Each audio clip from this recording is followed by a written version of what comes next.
Well, welcome everybody, and it is a great pleasure. I'm very glad to open this first session of the conference. That, as you know, it's dedicated to the different ways of narrating, of telling stories.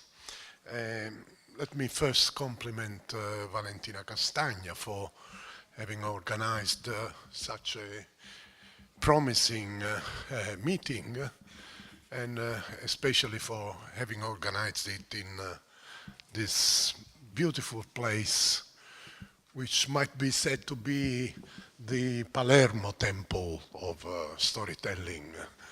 Um, As you know, not much of the literary tale is left outside the purview of the of storytelling. We might say that the first is the birth parent to the second, sort of biological parent, and so it's really a pleasure to introduce Ben Haggarty, that is a professional performance storyteller. As you know, storytelling is a very important social and cultural activities which convey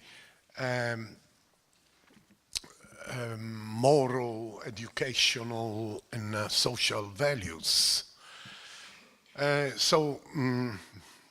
Ben Haggarty is, I risk it, it's an example of modern storytelling.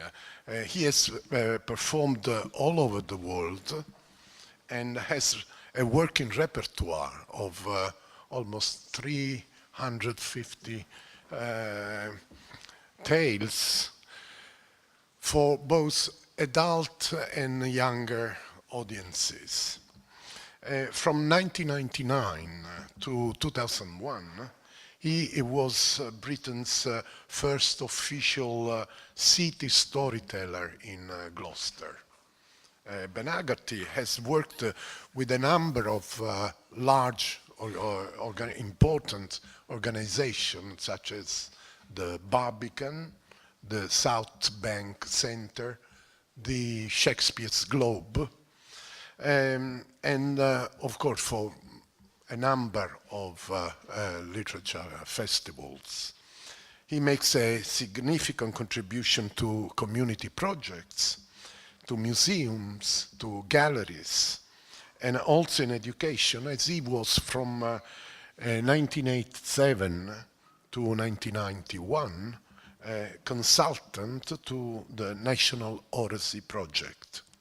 But he's not just a storyteller, he's also a writer of tales.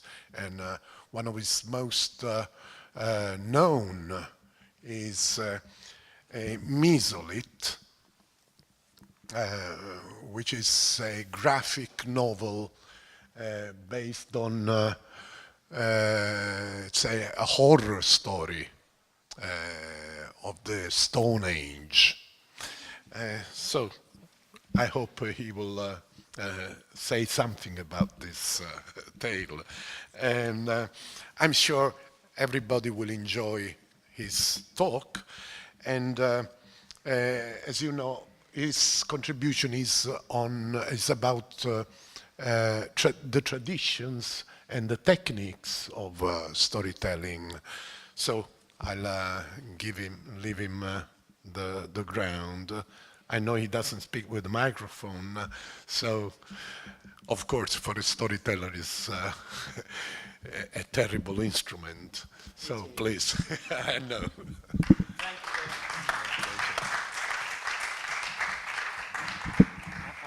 I'm not going to use that, but it might be something. Here we all are, and the thing that has really excited me about this project, thinking about it for many months now, and participating in Oxford is its title, The Bearer Beings. This assumption that we bear and we carry within us this culture, oral culture that's been mentioned already. An oral culture that includes stories, but is not just limited to story narrative. Many, many different aspects of orality. And I love it this morning. We've had this idea that that story and the ocean of stories that we swim in is water and the water of life. I think it's so pervasive that I want us to really experience it for ourselves, because this project has a big vision, but I feel we have to verify every step of it. And the only place we can start verification is within our own experience. What do we personally bear? So, oral tradition. A lot of people think, oh, the oral tradition, the storytellers, the bards, the minstrels of long ago, it's all dead and lost, particularly in the West. It's certainly not dead and lost in parts of Asia and in India and all over Africa. It's very alive, and in South America also it's very alive. But there's an idea that it's not us. There's one immediate, evident, blindingly obvious fact, which is that we all are carriers of an oral tradition, which is our mother tongue. That is learnt immediately from one generation to another from other people. Tradition means passing things on.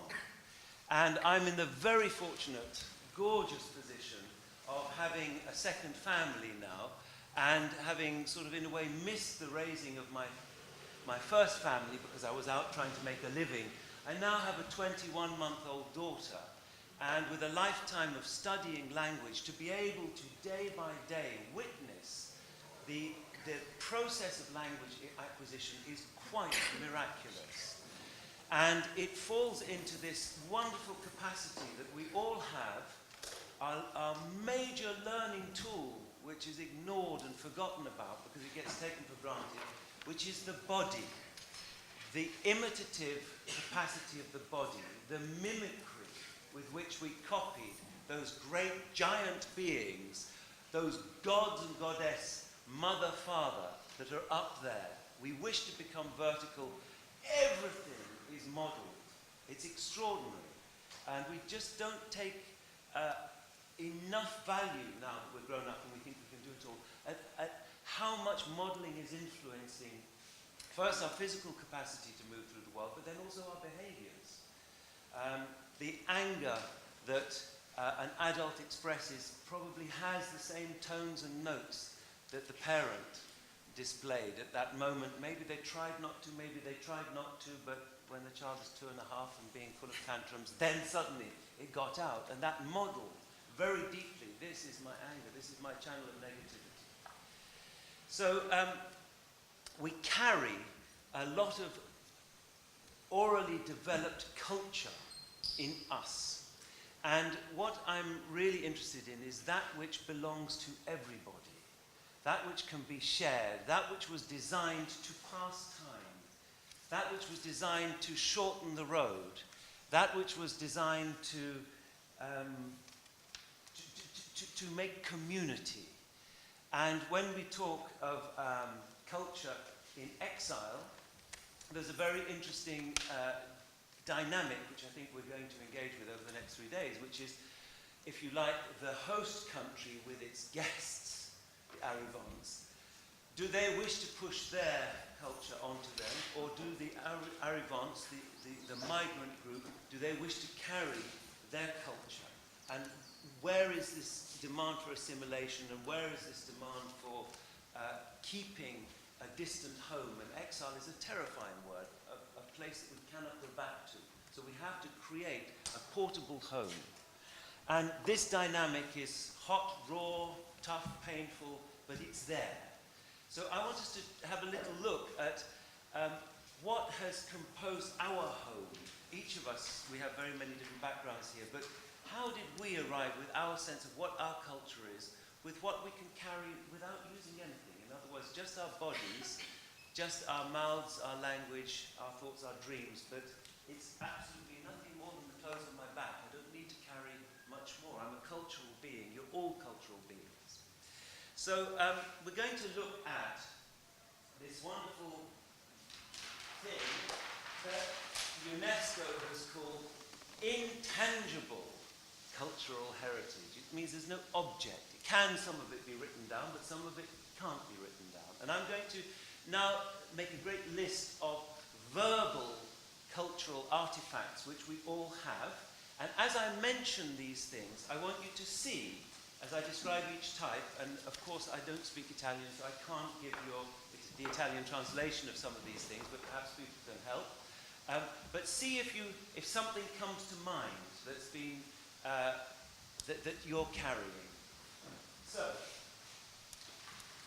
I'm going to do a list now of verbalized cultural inheritance, the gift from our ancestors.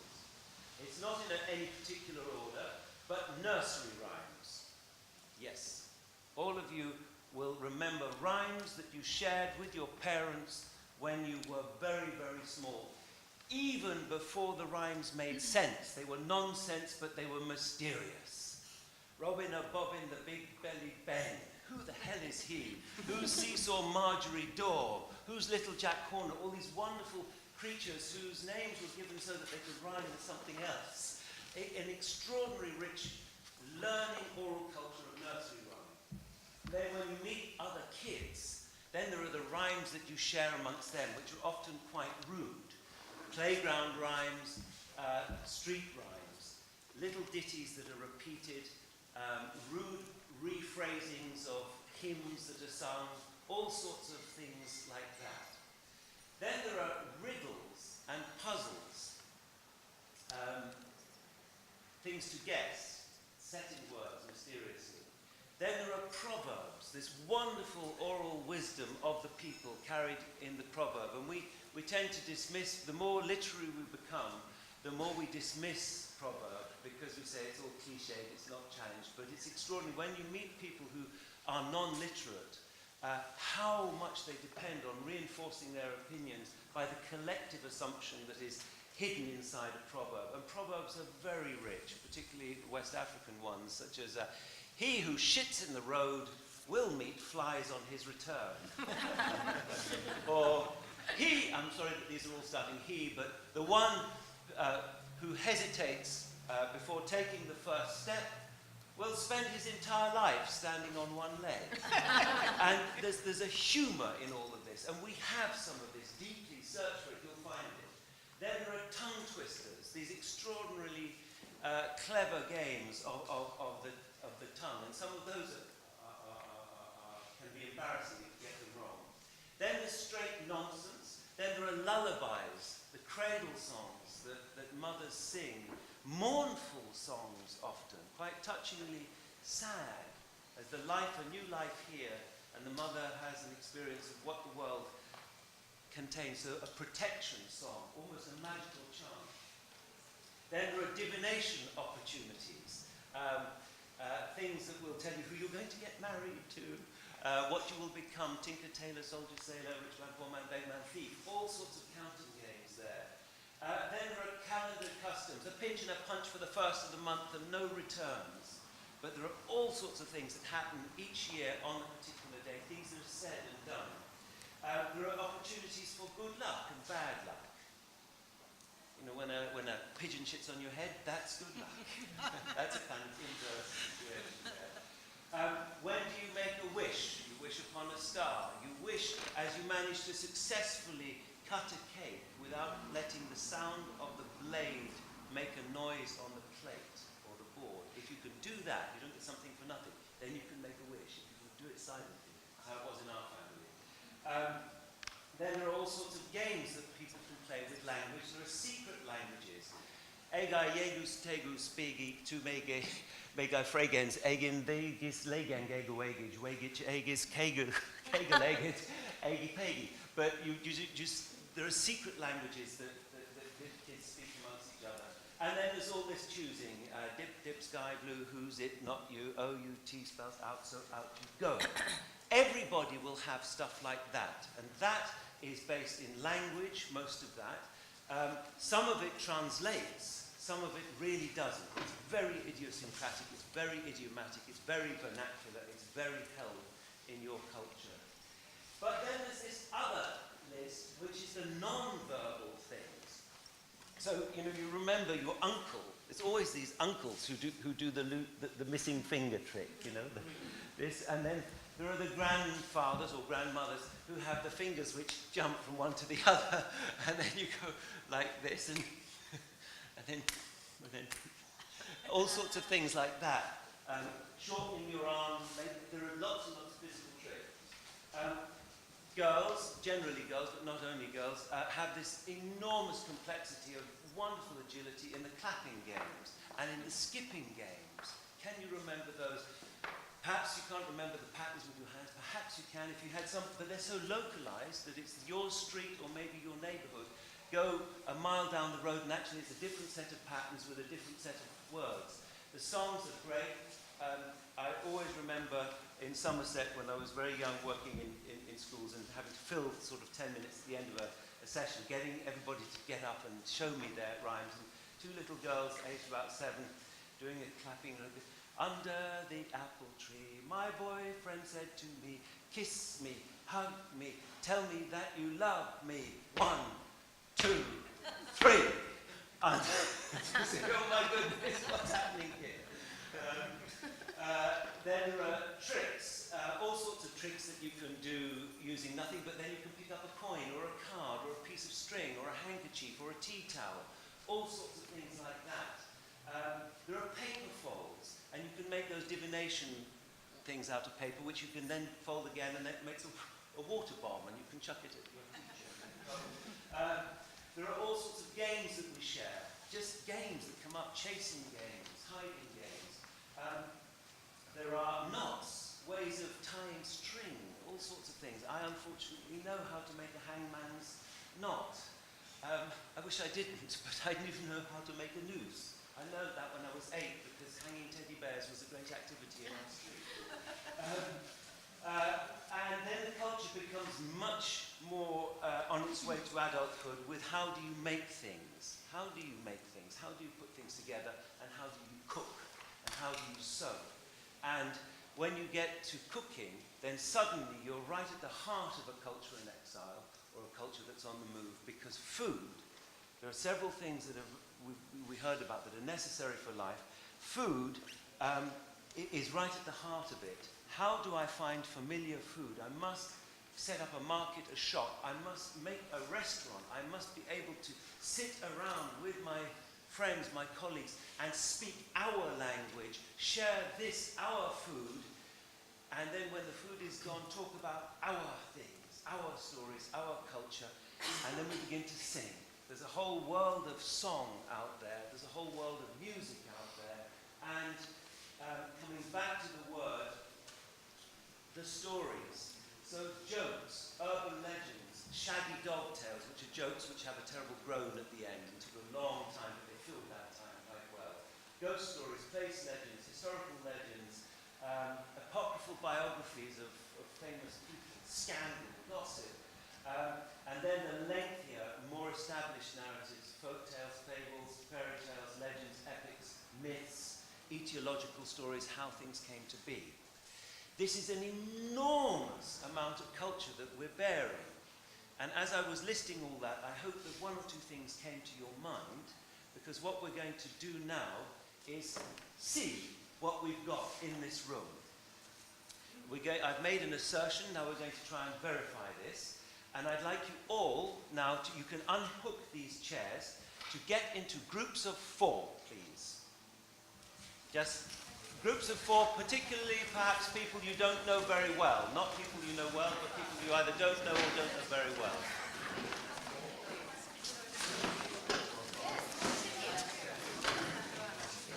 Break the chairs up. Break them up.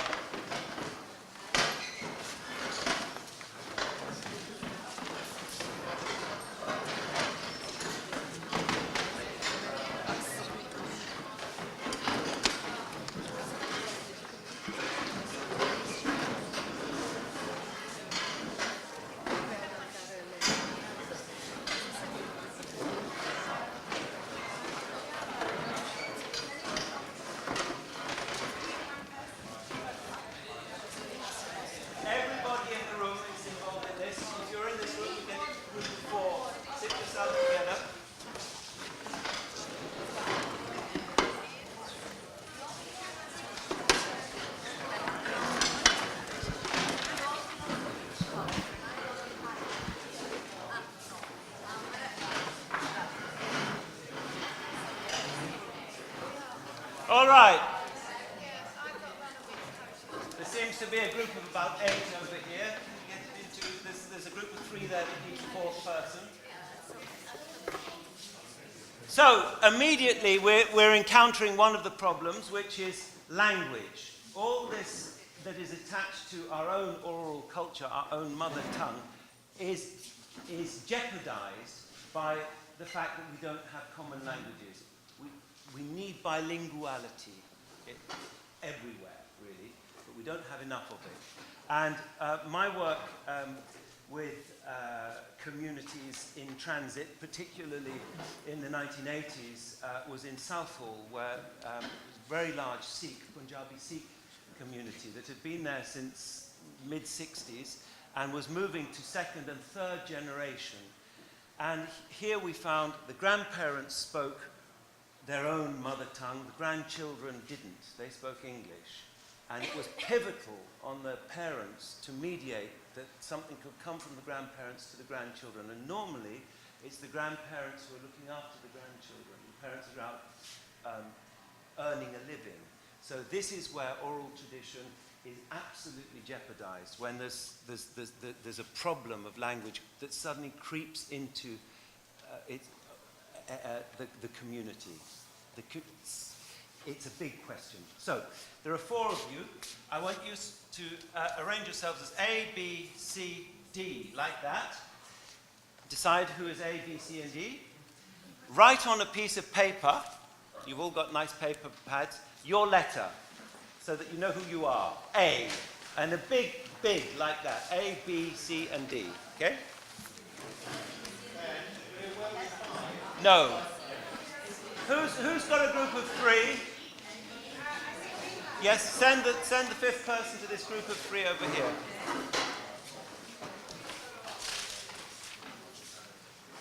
Okay? So, what I want you to do is, you probably, your eyes may not be able to read this list. Hopefully some of you can. I'm going to give you 10 minutes, and I want you within your group to each try and contribute at least one of any of these things, from either the verbal things or the non-verbal things. I want you to share anything that you remember. And it's interesting to note, by the by, how you're reminded by things that other people bring, how it begins to pull out of you. Oh yes, there's that sort of stuff. And also I want you to note what belonged to your infancy, what belonged to your childhood, what belonged to your teenagerdom, what belonged to your adulthood. Because there are different things appropriate for, or that were implanted or given to you at different stages in your life. So just for the next 10 minutes until I stop you, share whatever you can, as much as you can. But try to pay attention to what the others are offering, because I'm wanting you to take one thing, at least one thing, from one of the others that you didn't know. Okay? Off you go.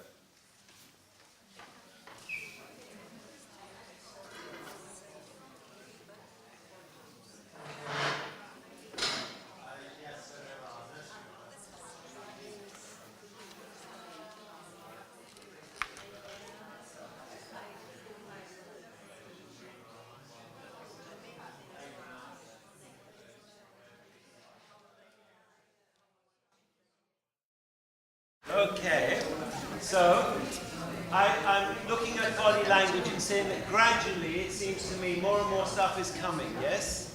It's associating, you're suddenly remembering it's there. Across the whole of the next 3 days, you have permission to come up to me and tell me, or tell anybody else, any kind of rhyme, divination, or show me any kind of game that's here. What I want you now to do is to to get into fresh groups of 4, but this time all A's, all B's, all C's. So this should happen quite quickly. You just hold up your A's, or your B's, or your C's, and identify groups and get into fresh groups. Yes? As swiftly as you can. Did you discover that you had some of this? Are you bearing this culture? Yes? had to dig for it a little bit. But it was there? Yes? Was it fun? Yes. Good. The thing is, this material, though it's very small and fragmentary, don't undervalue it, because it lies quite a lot of it very deep in us, from a time of perhaps trust, familiarity, safety, the home. And when you return to it and when you share it, all sorts of things are being signaled by an engagement with it, which can be very useful perhaps later on. I said before that these things are for passing time. They shorten the road when you're traveling and you've got to talk about anything. Story really comes into its own for shortening the road. They're there for sharing after food, particularly amongst strangers, showing particularly these tricks and things. They relate different generations together. It's something that you learned as a child, but then you don't engage with until you're suddenly a grandfather. Oh yes, and you're skipping back 50, 60 years. You're doing a leapfrog back into the Middle Ages quite quickly with some of this stuff.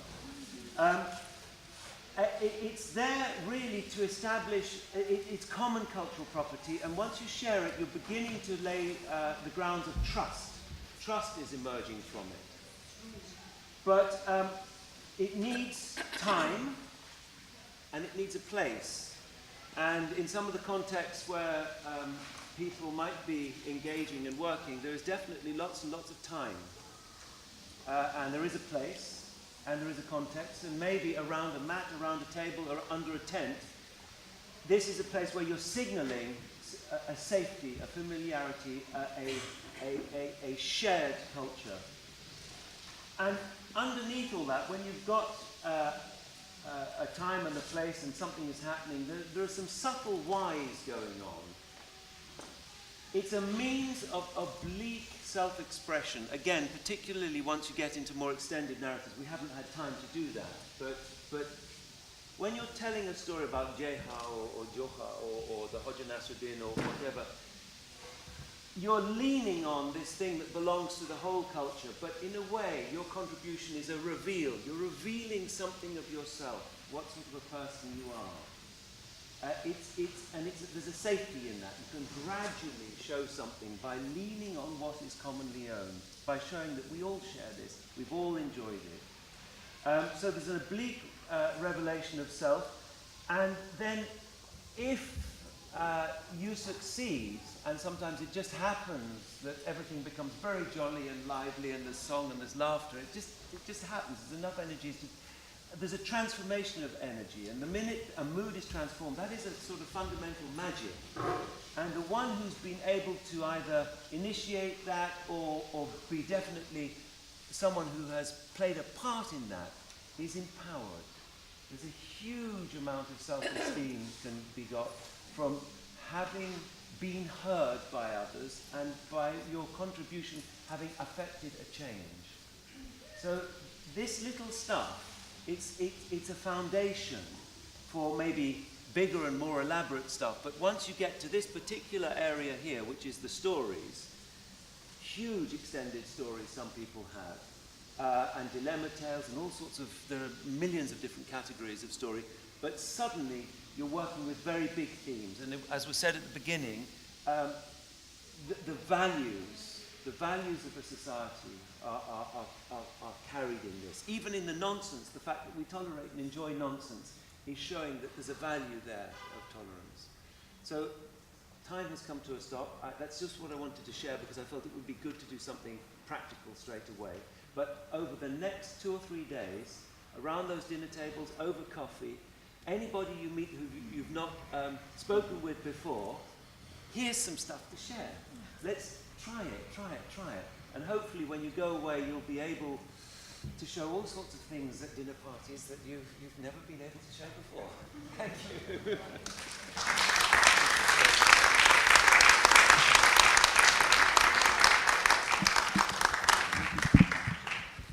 Thank you very much, Ben Haggarty, for this very enjoyable workshop that has involved everybody. And I think we have some minutes left for some question. Just in case, yeah, a couple of minutes. Okay, okay. If there's some question, please. Any questions, observations? I really enjoyed that, and it helped you rethink an awful lot of the cultural patterns and things that we do automatically, and reframe them in different ways. It really made me think about memory and how you don't necessarily, you can't necessarily follow the formula of remembering something from the past, and how this process is really uplifting, but it can also be really incredibly emotive in a challenging way. And I think that's quite interesting to consider, as well as the kind of joyous component that kind of happens in this experience. It's juxtaposed with a very kind of painful experience as well. The lack of memory. Yeah. But I think one of the things that's interesting is it's like a little trickle of a dam breaking. You think you can't remember, but gradually, by association, things begin to come. And then if you meet somebody who went to school with you, you know, and, oh yes, do you remember? Poof, suddenly it unpacks a lot more. But I think because some of it was learned at this very young age, there is a deep emotional something in there. You're right, absolutely. As well as, yes. And I remember, you know, there's this great note of the Song of Exile, and it's exile from youth and a place of happiness, in a way. But we have to sing that lament of exile because we might one day return and find it, and in a moment we're there. Can be there. Yeah.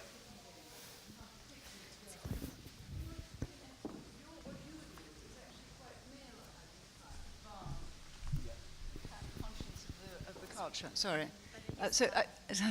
I just wanted to ask you to tell us a little bit more about the kind of gender patterns that you find in some of these transmissions, because it seems to me that one of the sort of tragic aspects of the refugee crisis is that people are losing contact with their older generation, and particularly with the mothers and grandmothers and the women who seem to me to have a terrific social role in many cultures of this particular laying down of memory, of what Maria was saying, memory. I mean, the whole issue of who are the main carriers of this sort of culture. Some of it is shared across the genders. Some of it is very much in the domain of the domestic and of, in certain societies, of women, because it's domestic.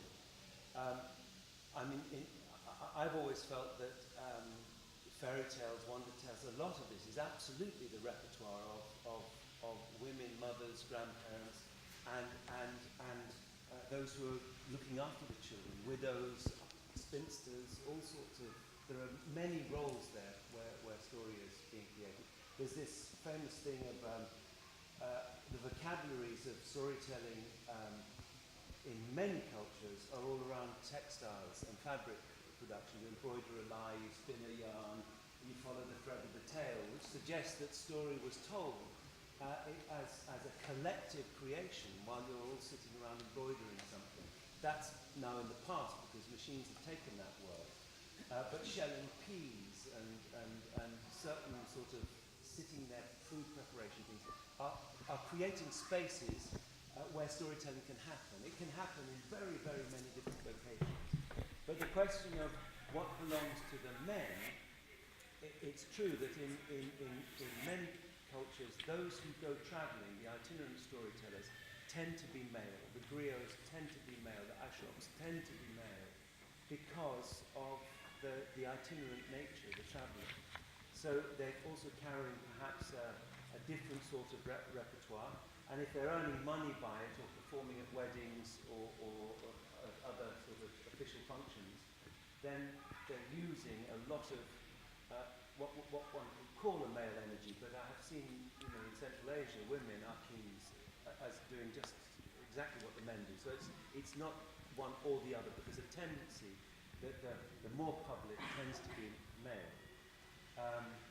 And then there are some people who have, within a community, though they're not necessarily paid for it, they are the repositories of knowledge. So in West Africa, there are certain definitely family groups, certain people with ritual functions who also are storytellers and are carrying that. And they can be men, marabouts, and they can also be women who are doing it.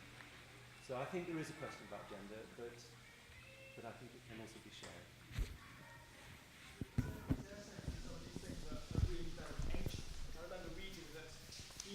Is actually ancient Sumerian, and is there a sense that some of them, these little rhymes, might have just been passed on right since when we were very first humans? I would definitely say that about stories. Some of the stories that we're telling have been told. I mean, you mentioned my graphic novel Mesolith, and I'm not going to plug that, but it was a project where we wanted to see which stories still being told now could have been told 10,000 years ago, before Britain became an island, when we were hunter-gatherers in the Mesolithic period. And there are certain sorts of stories where you look at the functioning of what's happening in them and realize, well, this isn't dependent on an agricultural, the presence of agriculture. This isn't dependent on the presence of trade. The story can drop all the way back. And there's a horror story right at the beginning of it. I first encountered it as a story of a baby, of a man coming out of a pub in Manchester and hearing a baby crying and looking around and discovering a skip and lifting the tarpaulin and finding a baby in a Tesco bag in there. And he and his wife didn't have a child, so they took it home. It's one of the most ancient stories. You find it in New Guinea, you find it in South America. This baby in the middle of the night then eats everybody. It's a warning, don't meddle. If somebody's abandoned with a child, don't meddle with it. I mean, it's very, very ancient sort of stuff going on there. So some of this stuff is very old. And the archaeologists, the first shoe that they found had a lace. Guess what not? That lace was tied with. The bow, every time we tie our shoes, we're engaging in something 17,000 years old at least. So, fantastic.